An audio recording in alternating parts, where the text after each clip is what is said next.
Hello, we are going to start our PSA video project by grade session. We avoid it. And on my left side is government team, and my right side is opposition team.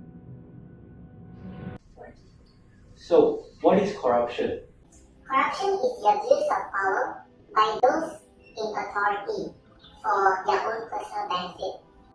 From the government side, we believe that corruption can be avoided or can be eliminated.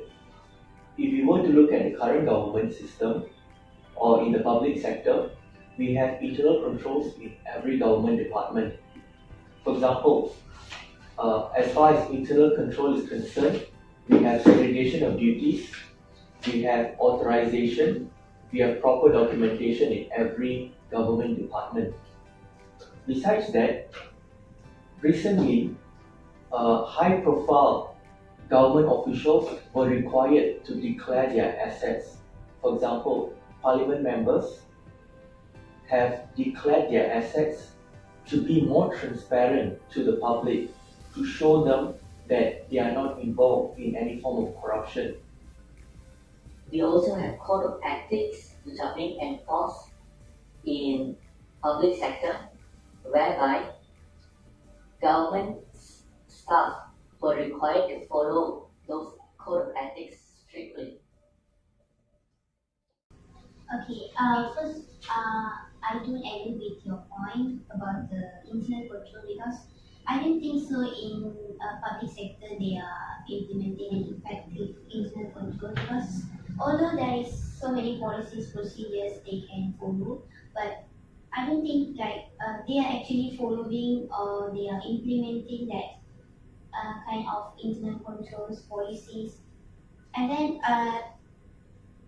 in what extent you are saying that they actually implement in an effective way the internal controls, like you say, segregation of duties. Although there is segregation of duties between the employees, but I don't think so. Like they actually they just become exercising independence in exercising in doing their jobs because even there is segregation of duties, but whenever the corruption occurs, it involves two parties, which like it also can involve bribery, and then both parties, like both employees, can involve together in order to make the corruption to take place. We're going to have like supervisor to supervise and monitor them, so that all their works also need authorization from other side. So in that process, we can minimize and reduce the corruption. Okay, I don't agree with your point because mostly they will affect the reputation of the public government in Malaysia. Therefore, if any corruption occur, they will try to keep it between them or not to try to investigate deeper than like Nation Anti-Corruption Commission doing in the case of Datuk former Prime Minister Datuk Seri Najib Razak, is it? This case only been disclosed to others after the changes of the government for the period, not during the period but after changes. So I not totally agree that they will monitor and disclose. Okay, actually now we have changed our government, right? And our style of management also changed. Now Dr. Mahdi is really focusing on reducing the corruption. So he is really committed in like supervise things. So he has restructured the management, the process system. change the people, right? So now all the people has the power and not the same people as in the previous government. Yeah. Meaning that in choosing the new officers by some way to choose the qualified and also their ethics. That's what I mean. In government, if it becomes huge, then they will take action. If it's still in the small, in condition that we can Control, they're not doing anything. And I don't say that they're not doing anything, but they're not taking it seriously. I got what you mean, but actually from our government team, we think that even though the corruption is still exists now, like you guys said, a lot of problem or still have, but after we make some punishment, make the punishment more stronger, then we make some more supervisory system, make any of the policy more strict.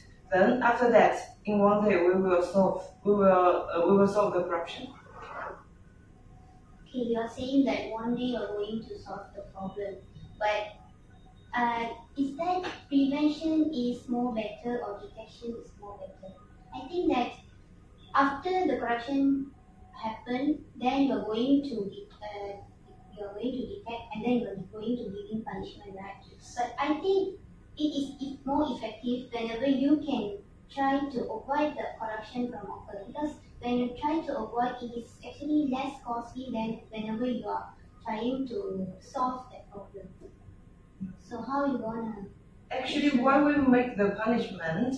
Because we want to make the people scared about that. If the punishment is so strong enough, then they will not do something like involve the corruption.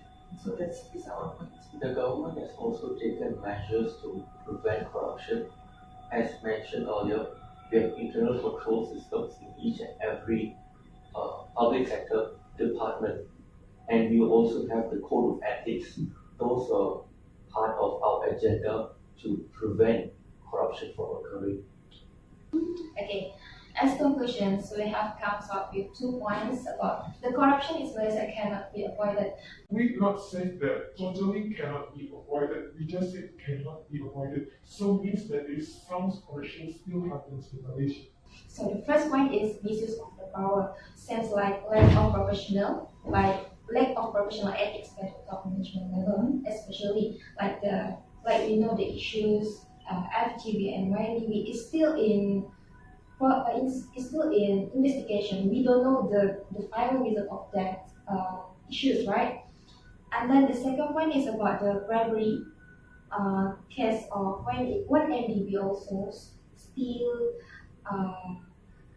make citizens in Malaysia have a lot of questions since they don't know what really happens in Malaysia. For example, Dr. Najib Razak, our ex-prime minister, still looking around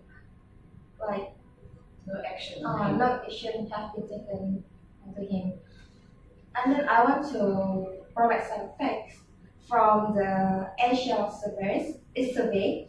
There is around 22,000 people, involved the young and the old people, say about their recent experience with the corruptions in 16 countries that involve Malaysia, China, Philippines, and all.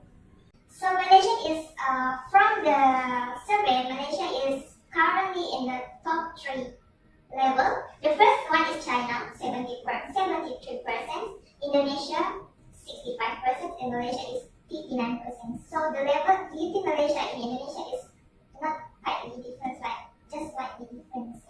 And then from the JOS, we got the chair of Transparency International said that millions of people are forced to pay bribes for public service. For example, from our experience also, when you're driving, you forget to to wear the seat belt. So maybe the JPJ will give you some hints from his eyes, and you pay some money. That's also from bribery. Not also from the politicians, but from by citizen also. And then the most crucial point in this, we're gonna say that corruption still cannot be avoided. When we can avoid the corruption, we can achieve the Vision 2020. But now the government need to extend it until TN50. So it's like the corruption cannot be avoided. which is the different